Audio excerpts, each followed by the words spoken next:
Ya, Shalom Bapak Ibu sekalian. Selamat masuk hari yang baru. Dan jangan lupa untuk kita bersyukur dan kita memuji Tuhan atas rahmat dan kebaikan Tuhan yang menyertai kita sampai hari ini. Meskipun tengah ombak, Tuhan tolong. Di tengah ombak, jangan ribut.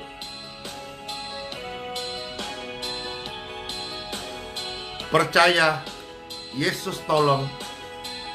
Ombak itu reda di tengah badai. Jangan ribut. Yesus sanggup meneduhkan badai itu.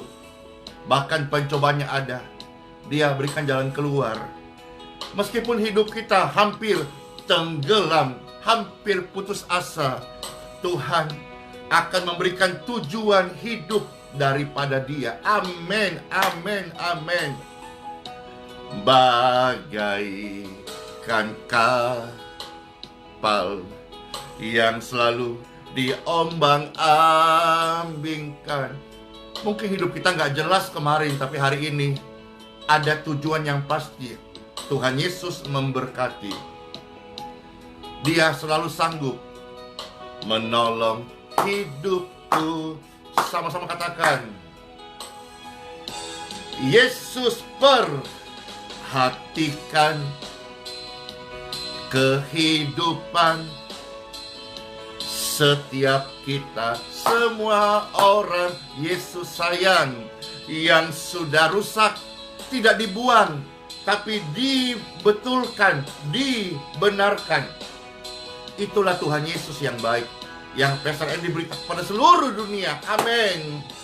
Yesus perhatikan tiap tetesan air mata. Dia mengenal hatimu yang penuh. Kalau mau bertobat, menyesal, ini saat yang terbaik. Datanglah kepada Tuhan Yesus Kristus. Dia mengenal hatimu yang sungguh-sungguh bertobat. Datang pada Yesus. Amin. Yeay. Tuhan Yesus perhatikan semua orang. Yang sudah rusak tidak dibuang, Bapak Ibu. Keluargamu rusak tidak dibuang, tidak ditolak. Keluargaku dulu rusak, hidupku hancur, tidak dibuang, bahkan didaur ulang. Ini loh jadinya hari ini. Ini loh jadinya yang harusnya dibuang, busuk sampah. Tetapi Yesus tidak membuang, bahkan didaur ulang, Bapak Ibu. Dan jadinya ya ini yang Bapak Ibu lihat setiap hari, model-model kayak begini. Ini loh yang sudah rusak tapi tidak dibuang, malah Dia ubah menjadi ciptaan yang baru. Itulah Yesus Kristus yang hidup, Yesus Kristus yang memberitakan tentang pribadinya di dalam Injil. Maka saudara-saudara sekalian, kalau hari ini engkau hadapi ujian, pencobaan, pergumulan, masalah, jangan ribut. Termasuk ketika kita hadapi ada perbedaan kerangka berpikir, perbedaan konsep, perbedaan cara pandang, termasuk perbedaan keyakinan, juga perbedaan agama, itu tetap ada. Dan kita hidup di republik yang menghargai perbedaan satu dengan yang lain. Nggak usah ribut-ribut. Harap tenang, harap senang, karena sedang ada ujian. Sengaja Pastor tampilkan thumbnail ini supaya yang ringan-ringan tetapi memiliki sebuah kualitas yang bisa membongkar paradigma kita yang selama ini terlalu kaku. Ketika kita menghadapi masalah, kita ribut, kita panik. Padahal dari sebuah tulisan sederhana yang mengingatkan kita, mungkin masih kecil, harap tenang, ada ujian. Ingat gak kata-kata ini? Masih sekolah, Bapak Ibu yang pernah sekolah, Bapak Ibu yang pernah kuliah, ketika masuk di dalam suatu lingkungan kampus atau sekolah, harap tenang, ada ujian. Jadi kita balik supaya kita bisa mengerti, saat ada ujian di dalam hidup saya dan hidup Anda, jangan ribut-ribut, harap tenang, harap senang. Karena setelah ujian akan ada kenaikan kelas, kenaikan jenjang. Jangan ribut, harap senang, harap tenang, karena ada ujian. Di balik ujian, next level. Di balik ujian, dapat sertifikat. Jadi nggak semua ujian-ujian itu buruk dalam hidup manusia. Yang penting, harap tenang. Sama-sama ketik.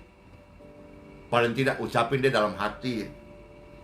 Atau tulislah di walls, di story, Instagram, WhatsApp Anda. Harap tenang. Jangan ribut-ribut. Tenang dan senang. Makasih Ibu Sri menyimak dengan sungguh-sungguh. Oke, tadi itu sebagai pengantar ya. Sekarang, time for Bible. Nama Bapa, Putra, dan Roh Kudus, Tuhan Yesus Kristus memberkati. Karena sabda firman Tuhan adalah kebenaran yang hidup dan adalah pribadi Tuhan sendiri bagi setiap umat manusia. Amin. Oleh karenanya Bapak Ibu sekalian, untuk bisa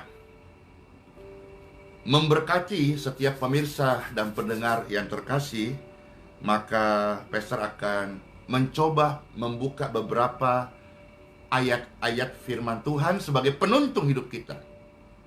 Dan bagaimana sikap kita yang Tuhan kehendaki saat ujian datang. Ujian itu kita bisa melihat sebagai mungkin pergumulan, persoalan, tantangan hidup, beban hidup. Asal jangan bebannya cari sendiri ya. Atau apa? Sudah tambahin deh. Ya. Oke, kita melihat beberapa bagian firman Tuhan hari ini. Yang pertama-tama, buku Kisah Para Rasul. Ya, Pastor mengulang yang kemarin satu ayat ini. Pasal 20 ayat 10. Ya. Kisah Para Rasul pasal 20 ayat 10. Selamat mendengarkan sabda firman Tuhan yang menyenangkan, yang memberkati, yang mengubahkan kita semuanya. Paulus lalu turun ke bawah, ia merebahkan diri ke atas. Orang muda itu mendekapnya dan berkata, "Jangan ribut, sebab ia masih hidup." Ada sebuah kejadian di dalam, katakanlah, kebaktian. Dan orang ini karena ngantuk, dia terjatuh dari tangga loteng. Akhirnya Bible mencatat dia meninggal. Kematian membuat manusia panik, sedih pasti. Tetapi orang yang percaya tidak perlu ikut-ikutan ribut seperti orang yang belum percaya. Terus gimana dong, Pastor? Ya, kita melihat firman ini bukan untuk sekedar kita pelajari, tetapi kita praktekkan di dalam kehidupan kita. Saat ada sebuah kejadian yang terjadi dalam hidup kita, nah, dikisahkan ini dalam sebuah, katakanlah ada sharing, ada perjamuan Tuhan, ada kesaksian, ada doa. Ya, kalau kita mau membuat sebuah gambaran, katakanlah ini sebuah, ada pertemuan sharing, pertemuan ibadah begitu. Dan tiba-tiba ada masalah. Banyak orang ribut, tetapi berbeda yang dibuat oleh hamba Tuhan, orang percaya, anak Tuhan. Dan di sini katakan Paulus, dia berdoa. Daripada mulut kita, kata-kata kita keluarkan sia-sia, ribut, panik, khawatir, menambah-nambah beban, masalah, rasa paranoid itu muncul. Lebih baik kata-katamu pakai untuk berdoa. Kata sia-sia melemahkan, tapi doa selalu menguatkan. Yes. Lanjut. Sekarang kita masuk yang berikutnya, Injil Markus pasal yang kelima. Kita melihat beberapa ayat, mulai ayat 38 sampai dengan ayat yang ke-43.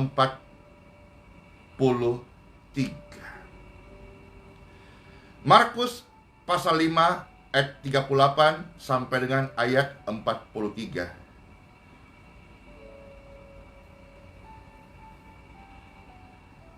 Selamat mendengarkan, Pastor baca ya. Mereka tiba di rumah kepala rumah ibadat, dan di sana dilihatnya orang-orang ribut. Mereka ribut, lantas menangis dan meratap. Kalau senyap-senyap sih masih oke lah ya, tidak mengganggu. Mengganggu dengan meratap, ribut, menangis, itu selain membuat emosi pendengar terganggu, terusik, juga membuat orang menjadi tidak konsentrasi. Nah, di rumah kepala ibadat ini, orang-orang ribut, menangis dan meratap. Bahkan mereka dengan suara yang nyaring. Bisa bayangkan? Sekumpulan orang-orang ribut, dalam itu menangis dan meratap, suaranya nyaring. Kira-kira kalau engkau bayangkan sebentar, itu suasana kayak bagaimana ya? Oke, lanjut ayat 39. Sesudah ia masuk, ia berkata kepada orang-orang itu, "Mengapa kamu ribut dan menangis sih? Ribut-ributmu itu tidak ada gunanya. Menangis air matamu itu lebih baik manfaatkan air matamu yang lebih berguna daripada air mata putus asa. Lebih baik menjadi air mata kehidupan, pengharapan." Yesus berkata di sini, anak ini tidak mati, tetapi tidur. Jadi ada kejadian di sini, Bapak Ibu. Ada berita seorang anak meninggal dunia usia muda. Memang wajar banget ketika kejadian ini terjadi. Banyak orang bersedih, kaget, sulit menerima. Sekali lagi, Pastor coba gunakan sebuah perenungan hidup yang terjadi hari-hari ini. Saat kita mendengar ada artis yang meninggal kecelakaan, suami istri, sedih, kaget, nggak nyangka, kok bisa? Ini kayak normalnya terjadi Bapak Ibu di saat ini loh ya.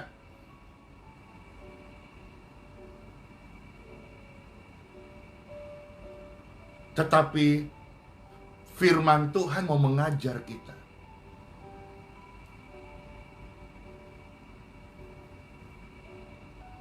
Lebih baik kita berdoa supaya kita tenang dan mengerti apa maksud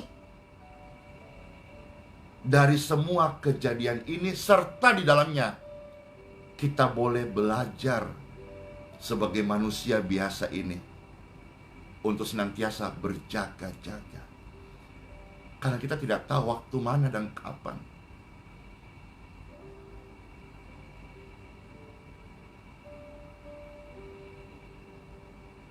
kita dipanggil pulang oleh Sang Pencipta.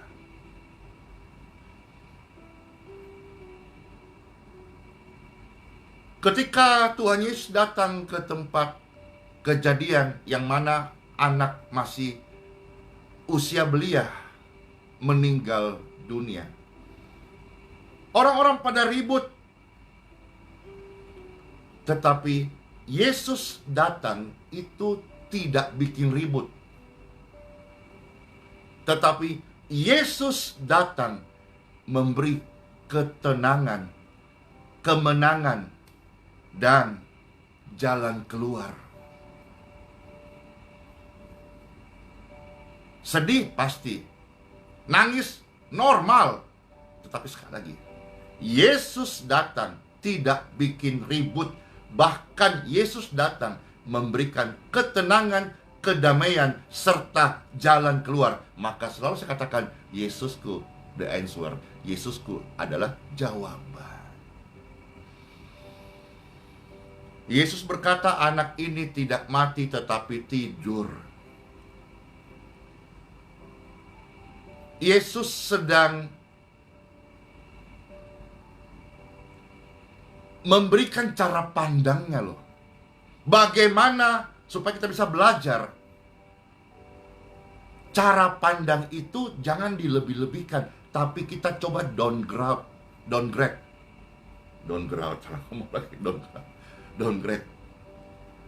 Maksudnya masalah yang ada nggak usah dilebih-lebihkan gitu.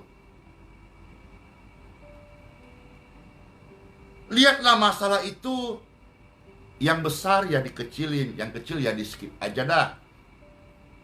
Jangan sebaliknya, nggak ada masalah dicari-cari, congkel-congkel, cari gara-gara. Masalah yang ada dilebih-lebihkan. Contoh, pernah dengar gini gak? Orang itu sakit pusing sudah 3 minggu. Tapi ini contoh orang yang melebih-lebihkan masalah. Dia ketemu orang di mana-mana, dia ngomong, Dudu, sakit kepala ini sudah bertahun-tahun loh. Dari dulu lama sekali sudah sakit kepala. Padahal baru 3 minggu, atau mungkin 3 bulan, atau barangkali baru 3 hari. Jangan lebih-lebihkan. Seolah-olah Tuhan ciptakan engkau sudah ditakdirkan sakit kepala. Ada lagi, dari zaman dulu kayak memang takdir memang tong, ini kita terus sakit-sakitan. Jangan lebih-lebihkan masalah.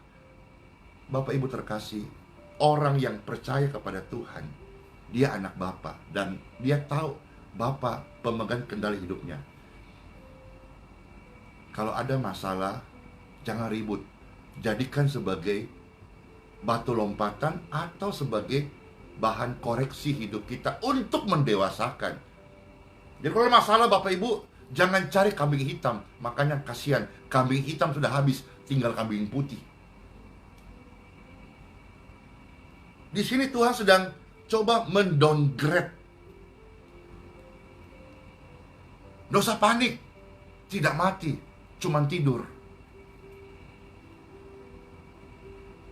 Jadi kalau Bapak Ibu hari ini ada gejala-gejala, gejala apa ya? Nggak usah lebih-lebihkan. Jangan-jangan mungkin saudara-saudara tiba-tiba badannya bentol. Ternyata waktu tidur digigit serangga, atau mungkin bentol digigit nyamuk. Tapi karena kita ini suka lebih-lebihkan, jangan-jangan nanti ada tumor di sini. Nggak usah. Yesus di sini sedang mengajar kita untuk men-downgrade, melihat masalah itu jangan dilebihkan. Yesus sedang mengajar saya dan kita semuanya bahwa ingat, kalau ingat mas sudah ingat ya, tahu, pernah dengar apa itu? Bukankah roh di dalam engkau lebih besar dari roh apapun dalam dunia? Karena Yesus punya roh itu dahsyat. Ingat kan? Ingat. Tahu kan? Tahu. Pernah baca? Pernah. Pernah dengar? Pernah. Sekarang praktek. Ada masalah, tidak usah lebih-lebihkan, karena roh dalam engkau lebih besar daripada masalah yang engkau hadapi hari ini. Jadi tenanglah. Tetapi ayat 40, banyak orang ketika disuruh tenang malah mentertawakan. Kalau engkau tidak percaya kepada Yesus yang bisa menolong, menjadi jawaban, kuasanya hidup, nyata hadir, lebih baik diamlah daripada bikin salah, bikin dosa, atau pengaruhi yang negatif kepada orang-orang yang mau percaya. Dikasih tahu, jangan ribut, tenang-tenang saja, diam-diam. Kalau tidak percaya, nggak usah komplain. Malah mereka mentertawakan dia. Maka lihat sikap tegas dari Yesus. Apa yang dibuat Yesus kepada orang yang tidak percaya? Diusirnya semua orang itu, lalu dibawanya ayah dan ibu anak itu, dan mereka yang bersama-sama dengan dia masuk kamar itu. Kenapa ayah dan ibu diajak? Karena pasti banget mereka percaya. Percaya itu tidak didapat dari buku. Percaya itu adalah perjalanan pengalaman hidup. Ada 1-2 orang yang tidak percaya kesembuhan, kuasa kesembuhan, doa kesembuhan. Tetapi barangkali ketika suatu hari mereka sakit, mereka juga tentu akan berdoa kesembuhan. Sama halnya Bapak Ibu. Kenapa diajak ayah dan ibu dari anak ini? Karena ayah dan ibu anak ini sudah mengalami sebuah peristiwa dan dia harus percaya. Jadi ada segmentasi kehidupan role manusia itu yang membuat dia tidak percaya. Atau sebaliknya, ada sebuah keadaan manusia yang harus memaksa dia untuk percaya.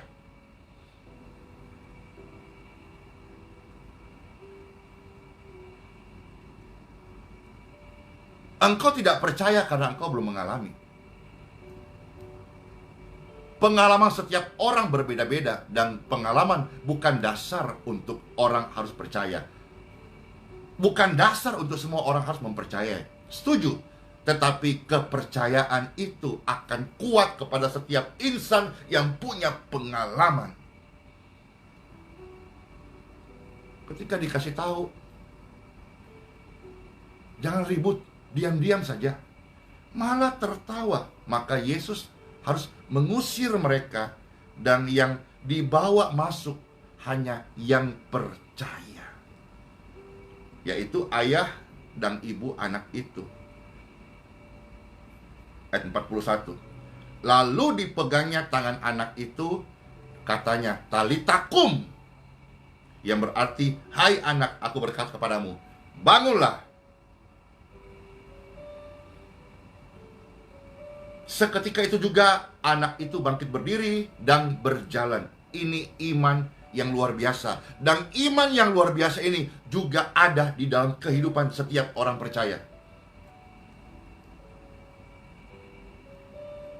Anak itu lantas bangkit berdiri dan berjalan. Umurnya 12 tahun. Semua orang yang hadir sangat takjub. Lalu di sini saudara-saudara, Yesus dengan sangat berpesan kepada mereka supaya jangan seorang pun mengetahui hal itu. Lalu ia menyuruh mereka memberi anak itu makan.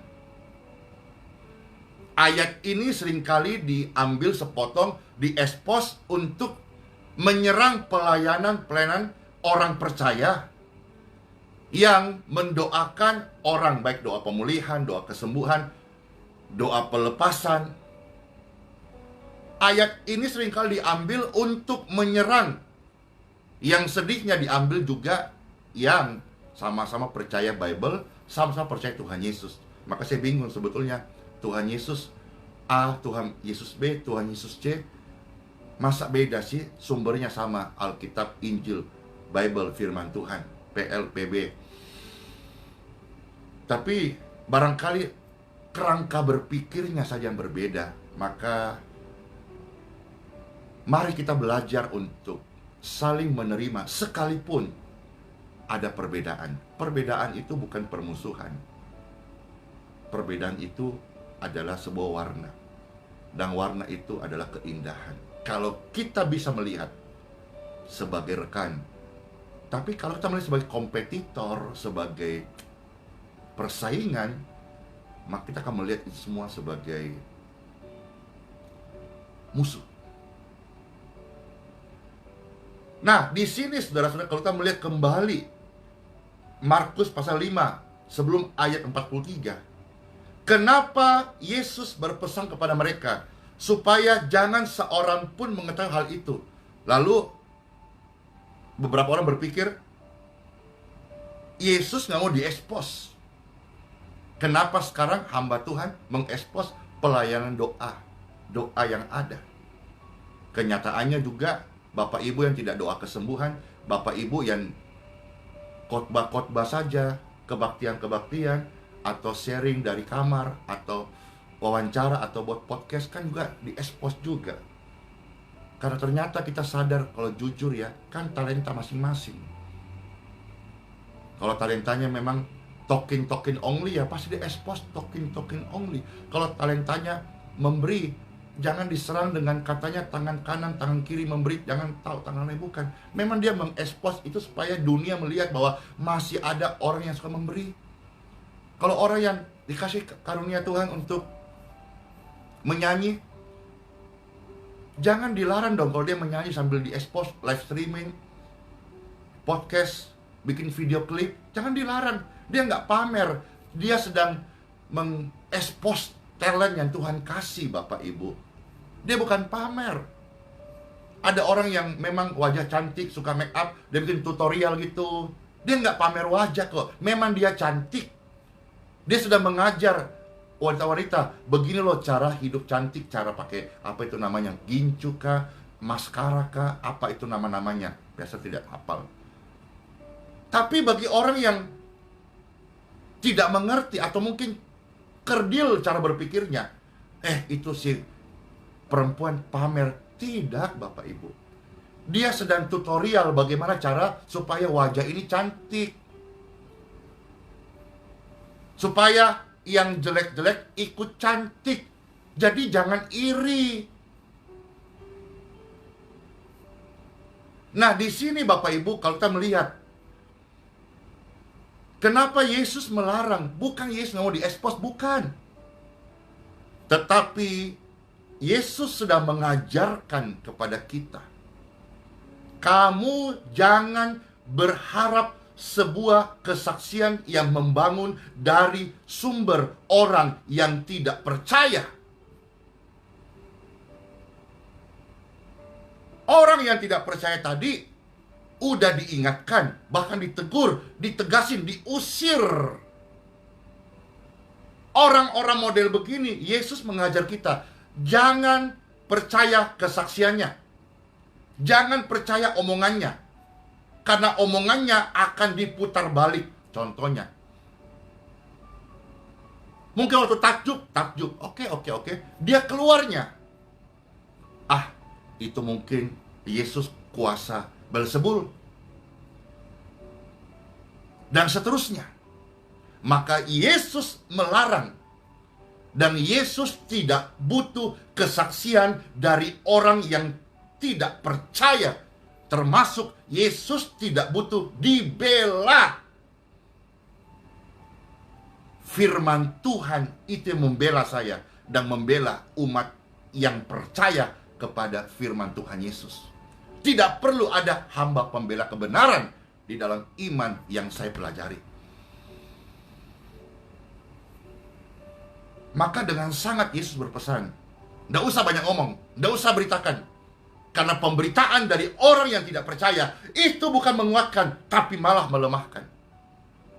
Bapak Ibu tidak perlu berharap yang baik dari sumber yang tidak baik. Meskipun kelihatannya baik. Harap jelas di sini, saudaraku. Maka Yesus melarang karena di sana banyak orang yang tidak percaya, maka tidak guna. Yesus pun tidak guna mengcounter dengan orang yang tidak percaya. Karena memang dia tidak percaya. Tidak usah duduk persoalannya, berdiri persoalannya, lari persoalannya, tidak perlu. Tinggalkan saja mereka. Karena kedegilan hati banyak orang tidak percaya. Tinggalkan mereka. Biar Tuhan yang berurusan. Dan waktu akan menguji segala sesuatu. Tuhan Yesus memberkati setiap orang yang percaya. Dan percaya pada kuasanya. Jangan ribut.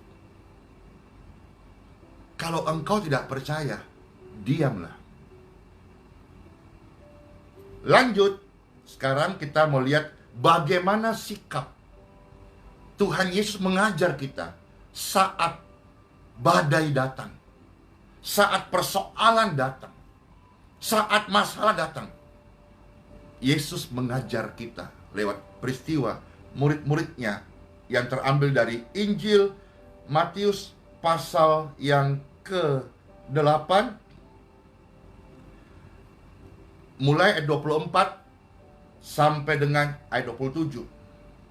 Kita akan selesai di Injil Matius pasal 8 mulai dari 24 sampai dengan 27, ya.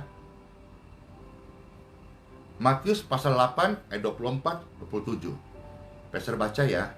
Sekonyong-konyong mengamuklah angin ribut di danau itu, sehingga perahu itu ditimbus gelombang, tetapi Yesus tidur. Yesus itu, saudaraku, the King of Peace. Maka kita anak-anak Yesus juga, meskipun di luar kacau, di dalam tetap tenang. Emangnya iklan? Enggak. Anak Yesus itu juga pasti dong memiliki damai sejahtera, karena Yesus adalah the King of Peace. Maka anak-anak Yesus hidupnya damai-damai saja. Meskipun di luar terusik, di luar boleh panas, di dalam tetap sejuk. Kenapa? Emangnya di dalam bajumu ada AC-nya?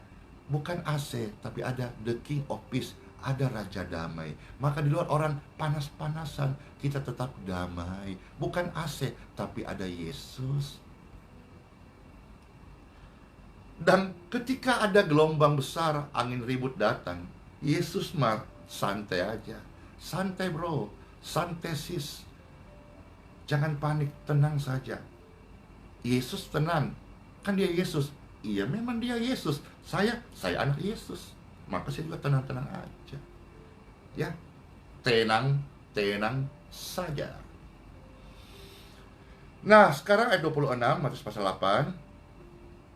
Ayat 25 dulu deh, 25 ya. Maka murid-murid mendatangi Yesus lagi tidur dengan seruan, Tuhan, Tuhan, tolong. tolong, kita binasa. Maka Yesus berkata kepada mereka, mengapa sih kamu takut? Mengapa sih kamu kurang percaya? Ada orang-orang yang, maaf ya, kalau ada orang tua kadang-kadang, ayo cepat dah, nikah sudah nikah, umur sudah 20, udah 25, cepat mama mau gendong cucu, mama minta cucu. Ma, tenang. Atau mungkin ada yang sudah menikah 2 tahun, 3 tahun, lalu belum hamil. Lalu mulai orang-orang, aduh gimana sih, coba kamu ke dukun, coba kamu ke orang pintar, coba kamu ke singse sana, coba kamu ini, yoga ini, senam ini, untuk cara bisa dapat hamil cepat, untuk subur, dan seterusnya, macam-macam. Mama, papa, tenang saja. Tuhan sudah bilang, diberkatilah anak cucumu. Berarti ada anak kan, dan juga ada cucu. Nggak usah panik lah. Kita tidak mewarisi kutub bujang lapuk. Kita nggak mewarisi kutub kemandulan. Tidak. Tapi kita pasti diberkati. Keluaran 23-25. Makanan kita diberkati, minuman kita diberkati, dan keturunan kita diberkati. Tidak ada yang mandul, mama, papa. Kita hidup ini kita percaya. Jadi nggak usah dihakimi. Wah, dia itu umurnya sudah 20, 30, 40, 50, belum menikah. Ada waktunya. Pastor pernah cerita kan, bahkan ada yang sudah umur 70 dan 80 sama-sama belum menikah, lalu akhirnya tinggal di panti jompo, ketemu, jatuh cinta, menikah di panti jompo. Meskipun umurnya tidak lama setelahnya ada yang meninggal. Tapi di sini dari kisah ini Pastor mau mengekspos bahwa Tuhan itu menggenapi janjinya. Amin. Bapak ibu kan nggak ditentukan toh untuk menjadi jomblo sejati kan? Nggak ditentukan menjadi jomblowati permanen kan? Tidak kan? Maka sudah nggak usah melebih-lebihkan. Percaya firman Tuhan. Tuhan berkata, jangan takut, tenang-tenang saja. Kamu kurang percaya. Lalu akhirnya Yesus bangun dan menghardik angin dan danau itu. Seketika menjadi teduh sekali. Kalau kau lihat masalah-masalah datang dan ini mengganggu Anda. Kalau masalah datang dan ini bukan untuk membuat Anda next level. Ini masalah adalah godaan untuk Anda jatuh. Hardik. Nggak usah banyak bicara. Nggak usah banyak teori. Hardik. Hai masalah, kamu datang dari si jahat. Go. Saya nggak punya waktu bermain-main dengan engkau. Tapi kalau ujian datang untuk naik kelas, tenang. Habis ujian, naik kelas. Tapi kalau masalah datang mau bikin jatuh, bikin masalah, bikin melemahkan, nggak usah banyak teori. Masalah, out in Jesus name. Hardik. Ayo ketik hardik, baru tanda suruh 3. Hardik. Hardik itu tegas, beda sama ribut. Aduh, gimana. Panjang ceritanya. Hardik aja langsung. Hai masalah, saya nggak pesan kamu. Hai penyakit, saya nggak undang kamu. Hai persoalan, ngapain kesini?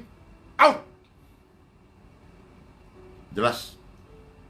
Ayat 27, pasal 8. Maka heranlah orang-orang itu katanya. Orang apa ini? Angin dan danau pun taat kepadanya. Dunia akan terheran dengan pelayanan Yesus yang Anda lakukan. Kemarin saat pulang gereja, Pastor Andy diserang oleh orang tidak dikenal. Padahal di sana ada polisi, ada tentara. Tetapi yang menyerang bukanlah yang kasat mata, tapi seorang ibu yang dirasuk. Dan itu hal yang barangkali yang pertama mereka lihat langsung depan mata. Mungkin dari sekian banyak orang yang menyaksikan kemarin peristiwa itu, kalaupun pernah melihat channel YouTube ataupun Facebook pelayanan ini, tapi kan berbeda. Kemarin depan mata, suasananya berbeda. Orang-orang hanya takjub melihat ketika saya perintahkan roh jahat itu out in Jesus name. Maka tenanglah dia dan sembuhlah dan pulihlah. Haleluya. Oh, tepuk tangan sendiri kita. Yes, tepuk tangan dalam hati aja. Jadi kita tidak punya waktu main-main dengan hal-hal yang buang waktu, melemahkan.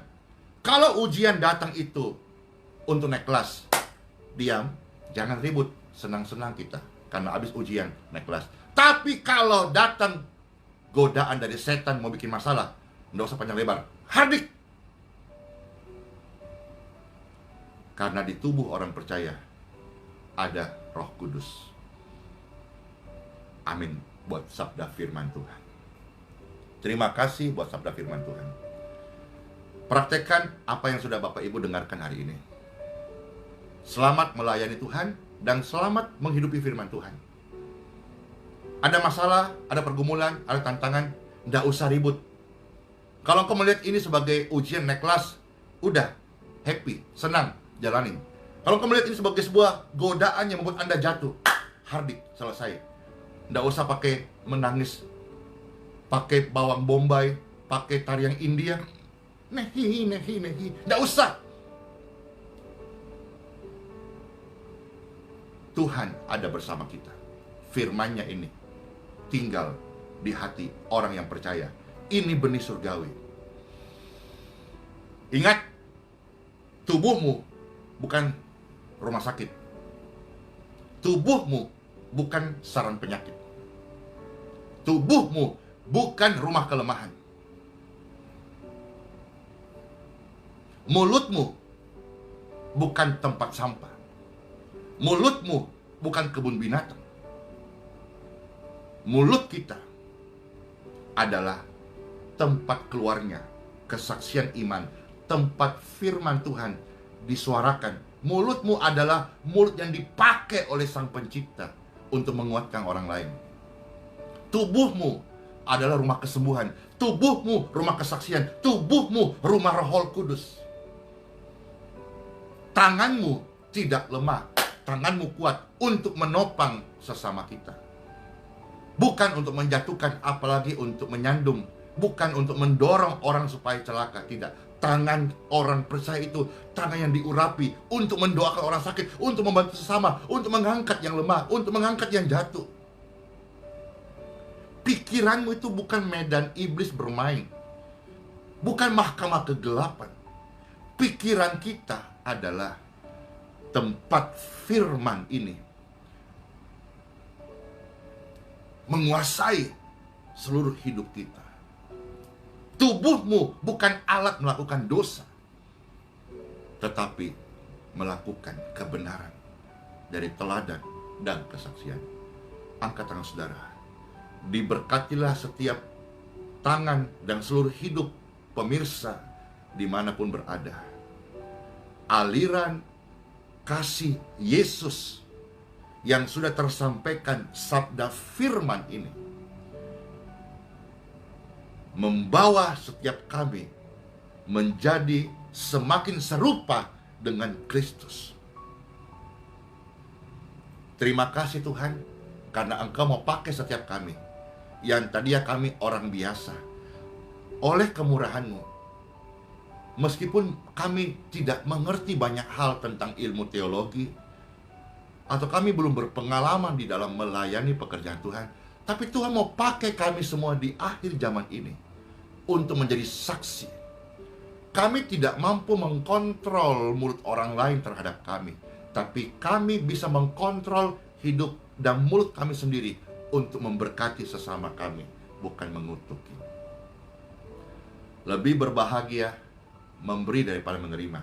Lebih berbahagia menjadi pelaku firman Tuhan daripada cuma pendengar saja. Selamat masuk hari yang baru. Rahmat Tuhan Yesus menyertai kita hari bahkan sampai selama-lamanya. Sola fide. Hiduplah oleh iman. Immanuel rahmat Tuhan dan Tuhan Yesus menyertai kita sampai selama-lamanya. Soli Deo Gloria, terpujilah Tuhan di tempat yang maha tinggi. Ada kedamaian saat kami berdoa, ada kekuatan, ada pengharapan yang baru. Bukankah kita sedang alami saat ini? Terima kasih Tuhan Yesus. Makasih buat semua saudara-saudara yang terus bertumbuh. Terima kasih buat saudara-saudara terus boleh melekat dan semakin kuat dalam dengan Tuhan. Bersyukuri sama-sama. Dengan apa kan ku balas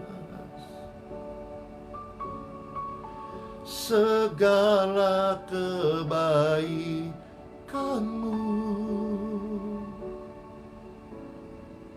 Segenap hatiku menyembahmu Yesus.